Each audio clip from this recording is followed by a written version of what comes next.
Hey folks, Dave from Dave and Purdy here. Just got in last night from Nashville. Had a pretty good show up there for the weekend, and just about to head up to Kentucky for a little while and do another show up there. So here in a minute I'll go inside and I'll tell you a little bit more of that show. I know the longer I stay outside, I'm going to have airplanes flying over us and all kinds of noise. Well, it seems like when you try to shoot a video, there'll be all kinds of noises you never heard of in your life.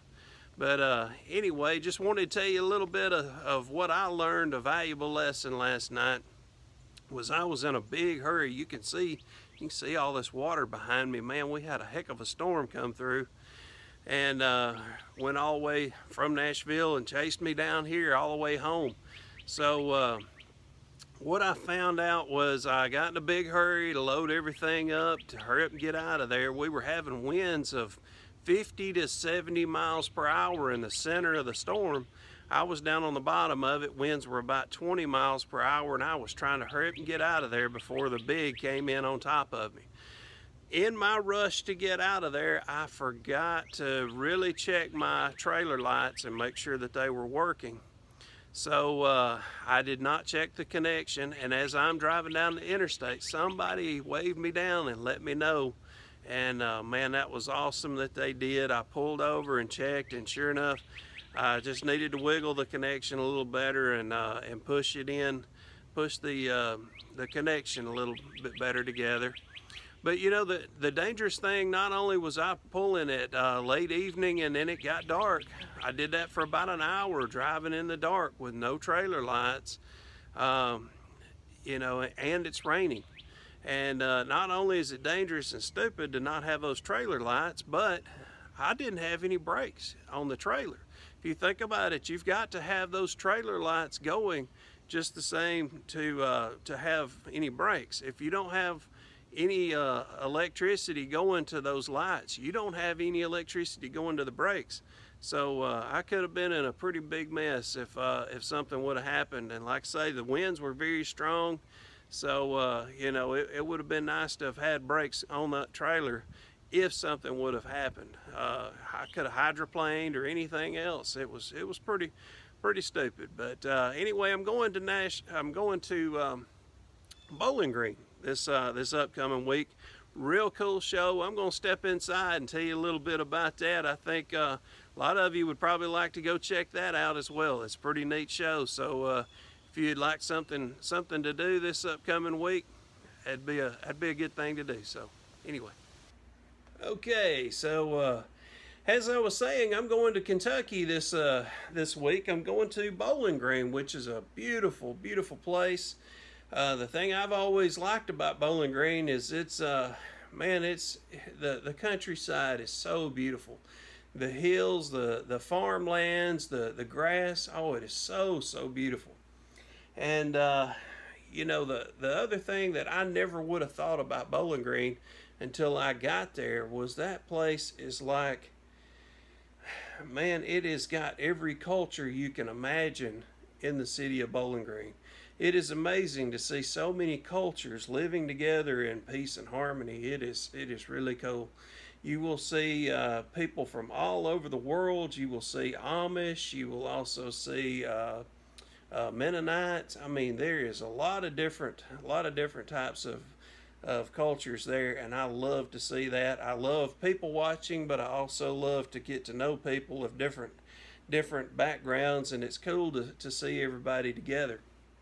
So anyway, what I'm going up there for is it's a Highway 6880 yard sale. Some people call it the 400-mile yard sale, but it is really neat, man. It's a great place to shop and find all kinds of stuff. It's not necessarily a show that I would go hunt antiques on, but if you were hunting just some general purpose items, household use items, it's a great place for that. There are a few antiques scattered here and there, but for the most part, that's not what type of show this one is. Matter of fact, I carry nothing but everything in my booth is $5 and less. So all year long, I save all my lower end stuff, and I take an entire van load up there and did that last year, and I came back with only 3 little boxes still left of inventory. So I really enjoyed doing this show. I look forward to it, meeting a lot of good people and spending time in Kentucky. So I'm going to tell you a funny story about Kentucky. A buddy of mine, he lives there, and we were having the jovial conversation of which state is more redneck. Me being from Alabama, and him being from Kentucky. He was saying Kentucky was more redneck, and I was saying no, no, no, no. Alabama is much more redneck. Now we're talking the good side of redneck here. We're not talking about a bad side. It's more of a funny, you know, of anyway, you'll kind of catch a hint what I'm talking about when I get into this story. So anyway, I get there for the first time, and I'm pulling my small RV, the one that I have now, for the very first time. And I get it there, and it rains the very first day. So I get my shoes just soaking wet. I can't even wear them anymore because they are just sopping wet. So I take my shoes off and I put them under the awning of the RV so that they can dry out. And so he's like, yeah, look at there. Yeah, you've been here one day and you done took your shoes off. You're walking around barefoot. And I said, man, you can tell by looking at my feet, I don't ever walk around barefoot, but I ain't got but one pair of shoes and they're sopping wet. So my feet are whiter than my teeth. I mean, my feet are solid white. I'd love for my teeth to be that white. And they are tender on the bottom because I wear steel toe shoes, and every single day I do not take off my shoes until I'm going to bed. When I take my shoes off, you know it's nighty night. So anyway, I'm walking around barefooted, and you know it's like ow, ow, ow, because I'm so tender-footed. Well, I let my shoes dry out, and as they're getting near dry, a pop-up shower comes up, and my awning on this little RV, that awning's worthless. I mean, really, it only comes out about 4 foot, so any blow-in rain is going to still get anything wet, and it did. So my shoes are wet again for the second day. But we still have partly cloudy skies, so the sun's still coming and going. Well, those white feet are now becoming pink. So now my feet are sunburned. So I'm walking around even worse now of, ow, oh, ow, oh. And then once my shoes get dried out finally, now my feet are so sunburned I can't put my shoes on because, you know, just tying the shoes on my feet were just so miserable. So now, I mean, we're there for 5 days, folks. The show is 4 days, but we are there an extra day just to set up. So for 5 days, I am walking around Kentucky barefoot with sunburned feet, and they even had to drive home that way. So, you know, here we go again with our conversation about the redneck. And he's like, well, you came to Kentucky, you walked around barefoot for 5 days. He said, I told you Kentucky was more redneck than Alabama. And I said, well, you do have a point that I've never walked around barefoot anywhere in my life except on a beach. And here I am walking around Kentucky barefoot. So you do have a point.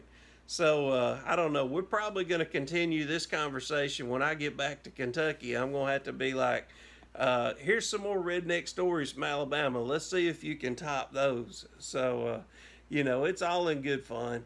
But, man, I love Kentucky. I'm going to get some good footage for y'all. And not sure if Pretty's going to get to spend time on this trip. But if y'all have got to see some of her footage that she takes, man, she is a great photographer.